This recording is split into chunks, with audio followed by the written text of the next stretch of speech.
Il y a 8 ans, ce n'était que terre, champs de maïs et poussière, rien.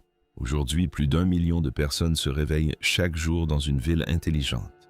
Une ville où les feux de circulation analysent la route et s'adaptent automatiquement, où les canalisations souterraines signalent les fissures avant qu'elles ne cèdent, où les documents administratifs sont classés automatiquement et où une intelligence artificielle unique surveille chaque route, chaque ligne électrique, chaque hôpital, chaque école, chaque mètre carré d'espace public 24 heures sur 24 sans intervention humaine. Ce n'est pas un projet pilote ni un campus technologique de 5-0 personnes, c'est une vraie une ville qui n'existait pas il y a 8 ans et qui est aujourd'hui l'un des endroits les plus avancés technologiquement au monde. La Chine l'a construite à partir de rien et l'Occident n'a aucun équivalent, aucune réponse, aucun plan, aucun calendrier, rien. Cette ville s'appelle Xiong'an. Et voici ce qui est véritablement terrifiant si vous vous trouvez à Washington, Bruxelles ou Tokyo en ce moment, ce n'est pas la ligne d'arrivée. C'est le prototype. La Chine ne construit pas Xiong'an pour Xiong'an. La Chine construit Xiong'an. Pour exporter son modèle vers plus de 140 pays, principalement des villes connaissant une explosion démographique des villes à construire de toutes pièces des villes sur le point de choisir leur modèle. Si elles adoptent celui-ci, la course à la suprématie en matière d'infrastructures urbaines sera terminée avant même que l'Occident ne s'en rende compte. Si cette phrase vous interpelle, vous êtes au bon endroit. Abonnez-vous. Activez les notifications. C'est le sujet que nous abordons chaque semaine. Construisons maintenant cette ville de A à Z, car une fois ce travail terminé, votre définition même de ce qu'est une ville sera bouleversée. Pour comprendre Xiong'an, il faut d'abord comprendre le problème qu'il était censé résoudre. Et ce problème, c'est Pékin. Ce n'était pas Pékin qui échouait. Pékin qui réussissait si brillamment qu'elle s'autodétruisait. Des dizaines de millions de personnes entassées dans des infrastructures conçues pour une fraction de ce nombre. Des hôpitaux refusaient des patients. Des écoles étaient saturées, les routes étaient congestionnées à minuit, des tours de bureaux si proches les unes des autres que des quartiers entiers ne voyaient jamais la lumière directe du soleil. Pékin ne déclinait pas. Elle était engloutie par sa propre attraction, attirant toujours plus de monde, tandis que ses failles s'élargissaient sans cesse. N'importe quel autre gouvernement sur Terre aurait fait ce que tous les autres gouvernements ont toujours fait: construire plus d'autoroutes, étendre le métro, repousser les banlieues de 10 km. Une solution lente, coûteuse et surtout temporaire. Réparer, prier, recommencer. La Chine a fait tout autre chose. En avril 2017, le gouvernement central chinois a annoncé la création de la nouvelle zone de Xiong'an, une ville entièrement nouvelle, construite de toutes pièces sur des terres agricoles vierges à environ 5 km au sud-ouest de Pékin. Ni extension, ni rénovation, une page blanche. Et l'ambition qui la sous-tendait était sans précédent dans l'histoire moderne. La plupart des villes se développent de manière organique. Elles grandissent pendant des décennies, voire des siècles, puis tentent d'y greffer des technologies. On creuse les routes pour installer des capteurs, on modernise les vieux bâtiments avec des systèmes intelligents, on assemble des plateformes logicielles disparates qui n'ont jamais été conçues pour communiquer entre elles. C'est coûteux, c'est lent, et le résultat est toujours un assemblage disparate. Xiong'an serait différent. L'intelligence ne serait pas ajoutée a posteriori. Elle serait intégrée dès le départ à la structure même du lieu, à son béton, à son architecture. La Chine répondait à une question qui n'avait jamais reçu de réponse satisfaisante auparavant. À quoi ressemble une ville conçue pour le 21e siècle plutôt que pour le 19e? Qu'obtient-on en n'héritant pas de 100 ans de mauvaises décisions d'aménagement? Xiong'an est de la solution, et elle est extraordinaire. C'est là que ça devient incroyable. Toutes les villes où vous avez vécu ou que vous avez visitées fonctionnent avec des systèmes qui ne communiquent pas entre eux. Le service des eaux ignore ce que fait le service de la circulation. Le réseau électrique n'est pas relié au système hospitalier. Il fonctionne en parallèle en silo lentement et avec de nombreuses lacunes. Lorsqu'un problème survient, il faut que quelqu'un le remarque, le signale, le fasse remonter, approuve une réparation et enfin dépêcher une équipe. Ce cycle prend des jours, voire des semaines. Parfois, il faut une rue inondée ou une panne de courant pour que l'on prenne conscience du problème. Xiong'an a jeté ce modèle aux oubliettes. Au cœur même de la ville se dresse un bâtiment appelé le Centre informatique urbain. De l'extérieur, c'est un édifice incurvé impressionnant, orné d'une sphère lumineuse à son entrée, dont les reflets se mirent dans les bassins environnants. On croirait un décor de film, mais son contenu importe bien plus que son apparence. C'est le cerveau de la ville. Chaque capteur, chaque caméra, chaque feu de circulation, chaque système de surveillance des canalisations souterraines, chaque détecteur de qualité de l'air, chaque capteur de lignes électriques, chaque système de données gouvernementales de la ville alimente ce système central. Le tout en permanence en temps réel. Imaginez un instant. À l'heure actuelle, le Centre informatique urbain connaît la pression de l'eau dans chaque canalisation souterraine de Xiong'an. Il connaît la qualité de l'air à chaque coin de rue. Il sait combien de voitures circulent sur chaque route. Il sait la consommation électrique de chaque quartier à cet instant précis. Il sait si un feu de circulation est sur le point de tomber en panne avant même qu'il ne le fasse. Il sait si une canalisation est sous tension avant qu'elle n'éclate, et il agit en fonction de toutes ces informations sans qu'on le lui demande, sans intervention humaine, sans attendre. La ville a déjà collecté plus de 33 milliards d'enregistrements de données. 33 milliards. Pour une ville qui n'est en service que depuis quelques années.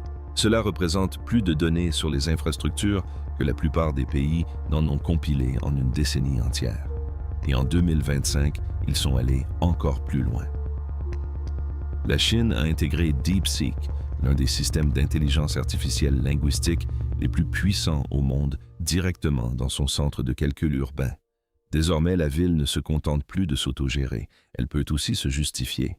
Les résidents peuvent poser des questions à l'assistant IA de la ville concernant les permis, les règlements, les services locaux et les procédures administratives et obtenir des réponses claires et instantanées comme on le ferait avec un ami expert. Sauf que cet ami connaît la ville sur le bout des doigts et ne se trompe jamais. Imaginez un peu, la ville dispose d'un guichet d'accueil. Ce guichet d'accueil, c'est la ville elle-même. Voici le hic. Regardez le feu tricolore le plus proche. Soit il fonctionne avec une minuterie, soit il est équipé d'un simple capteur qui détecte la présence d'une voiture. C'est tout. Il ignore ce qui se passe 2 intersections plus loin. Il ne sait pas qu'un groupe de véhicules est sur le point de traverser. Il ne s'adapte à rien. Il se contente de compter les secondes.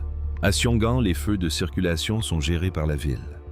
Plus de 500 km de routes sont équipés de capteurs mesurant en temps réel le nombre de véhicules, leur vitesse, leur direction et la densité du trafic.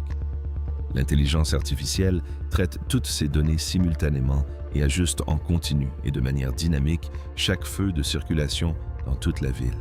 Si une route est congestionnée, les feux en amont s'activent pour ralentir la circulation avant que les embouteillages ne se forment. Si une ambulance a besoin d'un passage dégagé, la totalité du trajet s'ouvre automatiquement avant même que l'ambulance n'atteigne le point d'arrivée.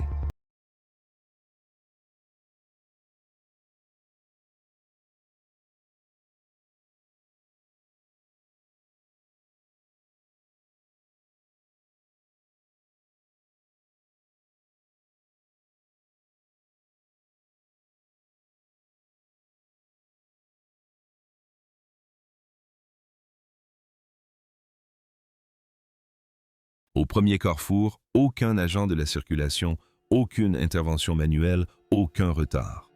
Et en souterrain, le même principe s'applique. Conduite d'eau, câbles électriques, fibres optiques, conduite de gaz. Tout est regroupé dans des galeries surveillées sous les rues. Chaque section est équipée de capteurs. Si une canalisation se met sous pression, le système le signale automatiquement. Si un câble électrique surchauffe, la ville est avertie avant toute coupure de courant. Les équipes de maintenance sont dépêchées en amont des pannes et non après. Plus de 500 antennes 5G aériennes et souterraines sont déployées dans toute la ville, assurant ainsi la connectivité. Chaque capteur, chaque caméra, chaque véhicule autonome fonctionne sur un réseau si rapide qu'il rend l'Internet mobile standard presque obsolète. Mais voici ce qui a tendance à laisser les gens sans voix. Xiong'an existe en double. Il y a la ville physique, les routes, les bâtiments, les habitants, les canalisations, les lignes électriques. Et puis, il y a une copie numérique parfaite de cette ville stockée dans le système informatique. Chaque bâtiment, chaque route, chaque canalisation souterraine, chaque espace public possède un jumeau numérique. Une version virtuelle exacte qui se met à jour en temps réel au gré des changements du vieillissement et de l'expansion de la ville physique. Les ingénieurs peuvent se connecter à la version numérique de Xiong'an et tester leurs décisions avant de les appliquer concrètement. Vous souhaitez ajouter un nouveau quartier résidentiel. Testez-le d'abord sur le jumeau numérique. Visualisez précisément son impact sur la circulation, la pression de l'eau, la consommation d'électricité et la capacité des écoles dans toute la ville avant même le début des travaux.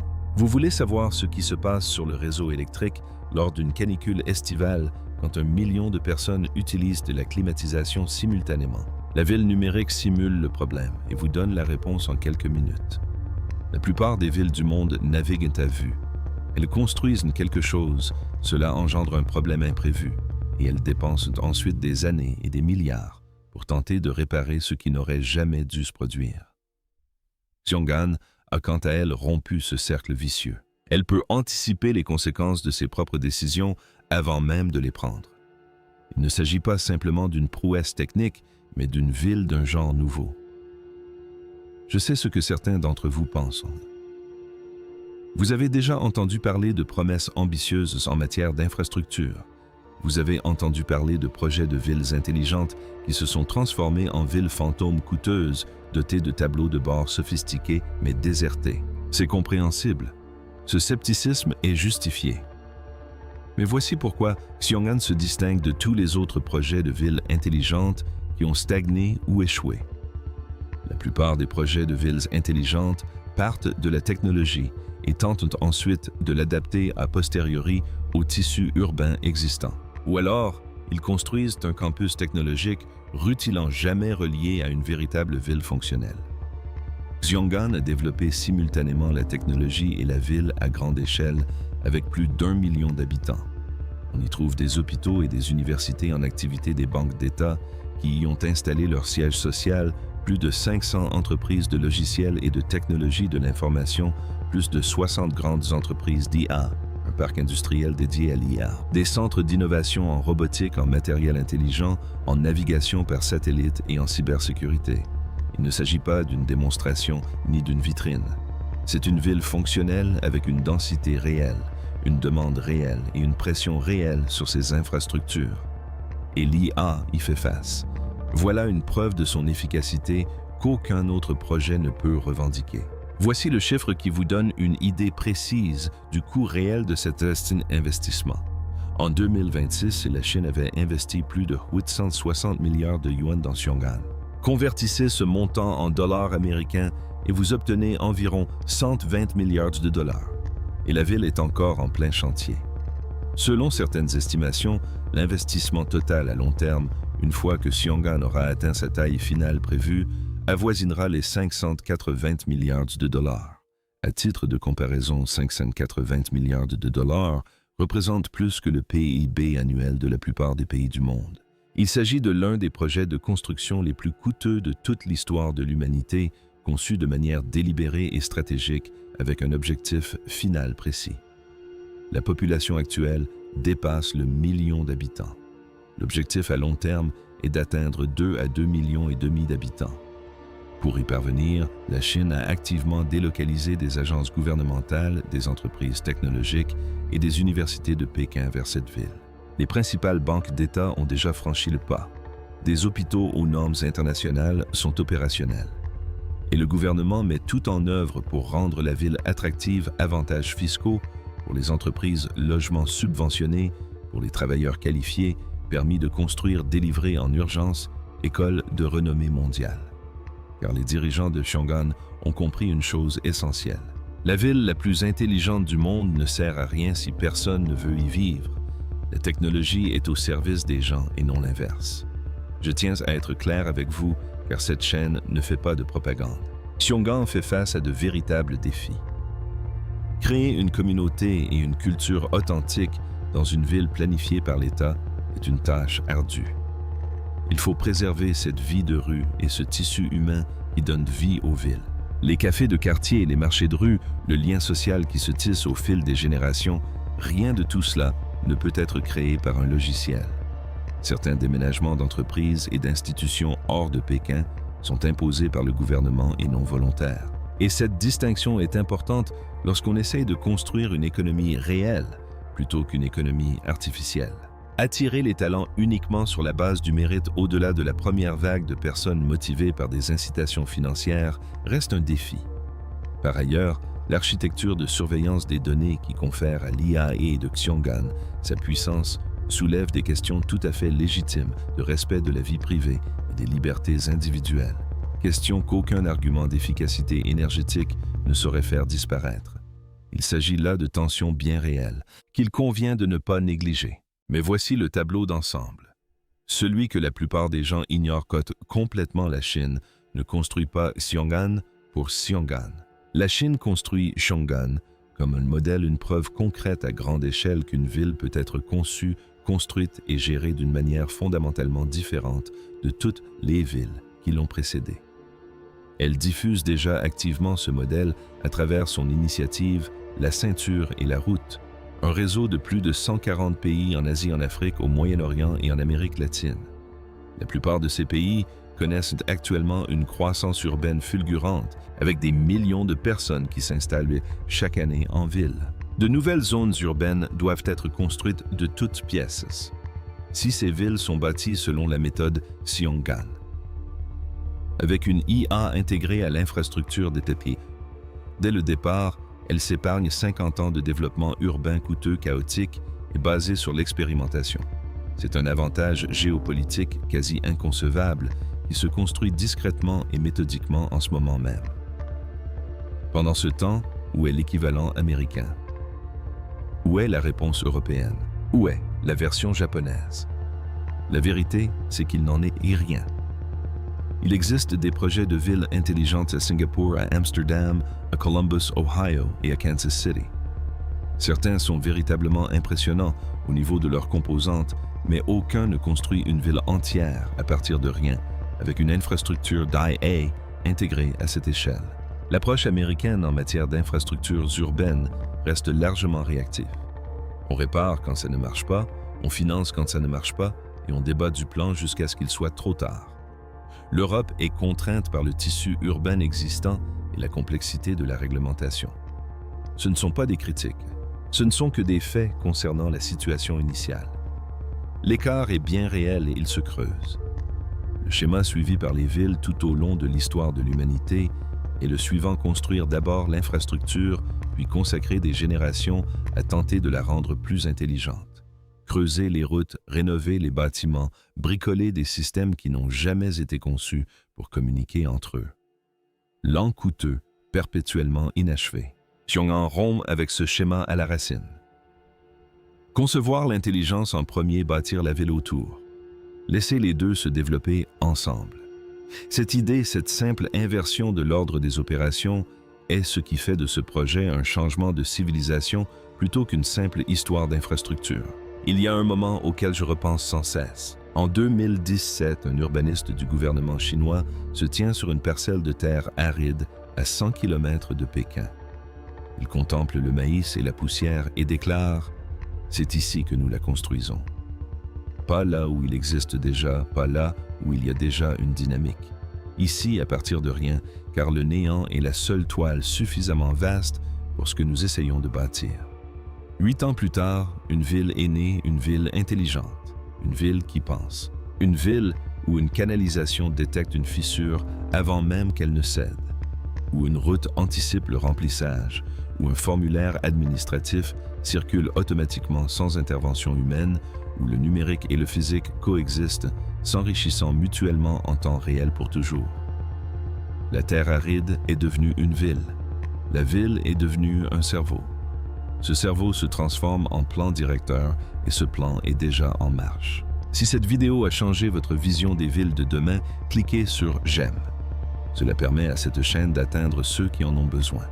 Abonnez-vous si ce n'est pas déjà fait et activez les notifications. J'aimerais connaître votre avis. Si vous pouviez choisir un seul problème urbain que vous souhaiteriez voir géré automatiquement par l'IA dans votre ville, quel serait-il? N'hésitez pas à laisser un commentaire. Je lis tous les commentaires. Les meilleures réponses inspirent les prochaines vidéos.